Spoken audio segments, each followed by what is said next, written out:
Entre marivaudage, satire et éclat de rire, Rossini s'amuse. Et nous aussi, l'Italienne à Alger, du 23 janvier au 5 février 2026 au BFM.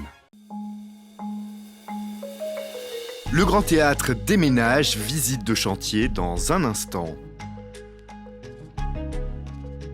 Depuis 2021, le Théâtre de Carouge profite d'un nouvel écrin, découverte de ce lieu de création tout à l'heure. Ces deux horloges sont inséparables, leur petite histoire, c'est en fin d'émission.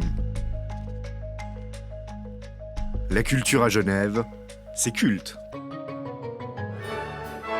Le rideau se baisse pour 1 an et demi au Grand Théâtre de Genève. Quelques jours après la dernière représentation d'un Américain à Paris, la maison d'opéra déménage provisoirement ses productions au bâtiment des forces motrices. En cause, un chantier d'envergure essentiellement technique qui nécessite de libérer entièrement la scène et la salle. J'imagine que pour le spectateur, il n'y aura pas une énorme différence, si ce n'est une mise aux normes. Là, pour nous, c'est plutôt du côté technique, une mise aux normes des installations qui maintenant est criante. Si le public ne le voit pas toujours, la scène du Grand Théâtre est un véritable mécanisme géant. Sous le plateau, des ponts mobiles permettent de faire apparaître décors et artistes. C'est une plateforme au-dessus qui fait 17 mètres par 2 mètres 40 et qui peut descendre à moins 10 mètres et aussi remonter à plus 2 mètres ou 2 mètres 50. Si on met un escalier ici, on peut faire rentrer un soliste ou n'importe quel artiste par l'entrée des dessous de scène. Mais ces éléments essentiels présentent aujourd'hui des faiblesses structurelles. C'est de ce constat qu'a démarré tout le projet. Il n'est plus possible d'utiliser les ponts de scène comme on doit pouvoir les utiliser normalement. Donc là, on est obligé de les utiliser à certaines positions, bloquées, et jamais en mouvement, par exemple. Jusqu'à 28 mètres au-dessus du plateau, on trouve les cintres et les porteuses, ces structures qui supportent décors, rideaux et lumière.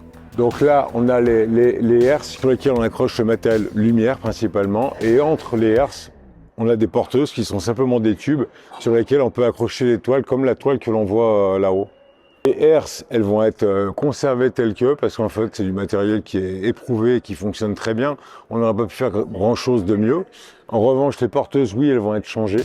Le chantier ne se limite pas à la scène. Le système acoustique de la salle sera entièrement repensé avec une installation immersive destinée à améliorer le confort sonore, notamment dans les balcons supérieurs. Les systèmes informatiques, aujourd'hui vieillissants, seront également remplacés pour éviter pannes et interruptions de spectacle. Au fil des années, au fil des maintenances, on n'a pas été capable de remplacer les pièces à l'identique à chaque fois. Ce qui fait qu'on ajoute des approximations au fil du temps et à bout d'un moment, on ne maîtrise plus grand-chose. Si à un moment donné, on a une porteuse qui descend avec un rideau dessus et qu'on a un bug à ce moment-là et qu'elle ne veut pas repartir, on est obligé de remercier toute la salle et le spectacle est terminé. Nouveaux espaces, loges supplémentaires, accès facilité sous la scène. À l'issue des travaux, le Grand Théâtre promet un outil modernisé, plus sûr et plus confortable, aussi bien pour les artistes que pour le public. En attendant, c'est au BFM que l'Opéra Genevois continue de faire vivre ses productions, le temps de cette métamorphose technique.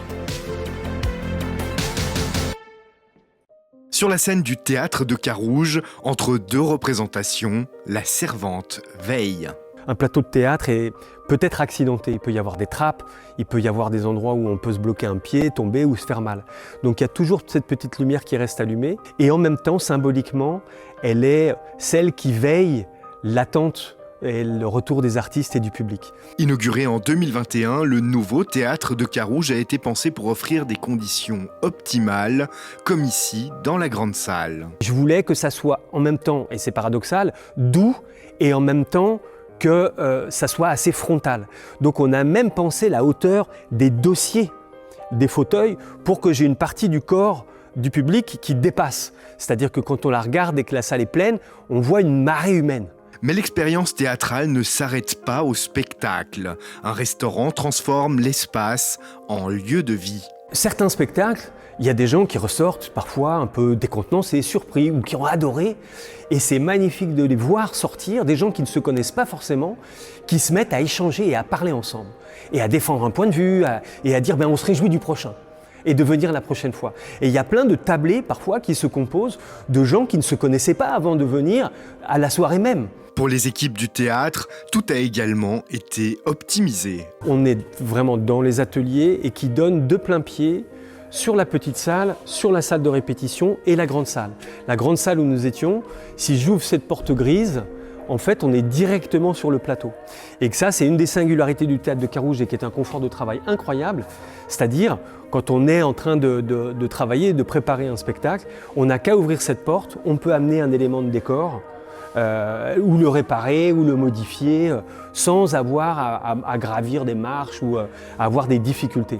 Ici, de nombreux corps de métier fabriquent tout ce qui fait la magie du théâtre. Le stock de costumes, 5000 pièces conservées sur place, participe à une démarche éco-responsable. On ne perd rien et on ne jette rien dans un théâtre de création parce que chaque fois, ça peut être réutilisé et ça peut t'amener à avoir une nouvelle vie.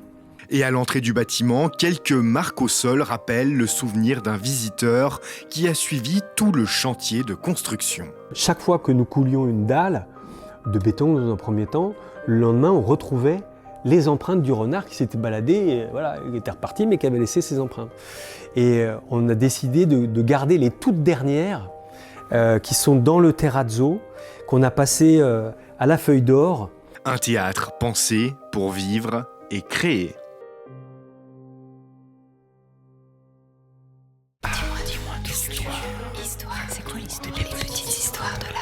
Dans l'étreinte intemporelle de l'horlogerie, où chaque tic-tac tisse notre quotidien, se dresse un monument à la dualité du temps, Les Inséparables d'Esther Chalefgertz. Cette œuvre, un hymne visuel au cœur de Genève, chante une mélodie où passé et futur se rencontrent et dansent dans une étreinte éternelle. Les cadrans, entrelacés dans une harmonie silencieuse, reflètent le mouvement perpétuel de nos vies, avançant vers demain tout en chuchotant les secrets d'hier. Ils sont le miroir de nos âmes, où l'histoire personnelle se mêle à la mémoire collective, tissant une toile de mouvements à la fois distincts et indissociables. Dans Les Inséparables, Chalefgertz capture l'essence du temps, cette énigme insaisissable qui gouverne nos existences.